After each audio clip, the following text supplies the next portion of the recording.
ఈరోజు ప్రజల తరపున మేము గళం విప్పుతున్నాం.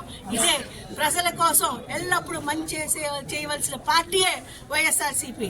ప్రజల సంక్షేమమే ధ్యేయం వైఎస్ఆర్సీపీ. జగనన్న తాలూకా కర్తవ్యం, మరి జగనన్న తాలూకా ఆవేదన. ప్రజలు ఎప్పుడు బాగుండాలి, పేద ప్రజలకు న్యాయం చేయాలి, పేద ప్రజలకు నీతి ధర్మంగా పాలించాలి.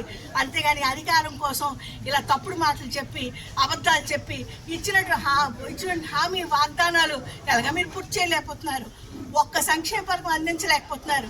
తిరిగి విద్యుత్ ఛార్జీల పైన ఈ విధంగా 16,000 కోట్ల పైన భారం ఈ 6 నెలలు కూడా అవ్వకముందే మీరు ప్రజల పైన భారం మోపారంటే మీ తాలూకా పాలన తాలూకా విజ్ఞత, మీ తాలూకా పాలన తాలూకా వైఫల్యం.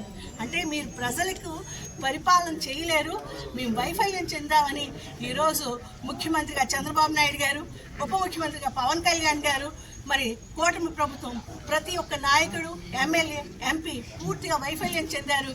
ప్రజలకి మీరు చేసినట్టు క్షమించరాని నేరానికి ప్రజలు ఎప్పుడు మీకు కూడా మీ బుద్ధి చెప్తారు. ఈ విద్యుత్ ఛార్జీలు వెంటనే తగ్గించాలి, ఉపసంహరించుకోవాలి, రైతులకు ఇవ్వాల్సినట్టు ఉచిత విద్యుత్ను అందించాలి. పేద బలహీన బడుగు వర్గాలు, ఎస్సీలకు, ఎస్టీలకు ఉండేటటువంటి మంచి సబ్సిడీని మళ్ళీ పునరుద్ధరించాలి. మళ్ళీ వాళ్ళ తాలూకా జీవన ప్రమాణాలు పెంచాలి. ప్రతి ఒక్క పేదవాడి జీవన స్ఫూర్తి పెంచాలి. ఇదే పేదవాడి తాలూకా ఆవేదన, మరి ఆందోళన. వైఎస్ఆర్సీపీ పోరుబాట. వైఎస్ఆర్సీపీ అంటే పేద ప్రజలతో కలిసిమెలిసి ఉండేటువంటి పార్టీ. వైఎస్ఆర్సీపీ అంటే పేద ప్రజలే ధైర్యంగా ఆలోచించినటువంటి మా నాయకులు. మరి మా జగనన్న టైంలో 5 సంవత్సరాల్లో ఒక రామరాజ్యం చూసాం, బంగారు బాట చూసాం, బంగారు భవిష్యత్తును చూసాం.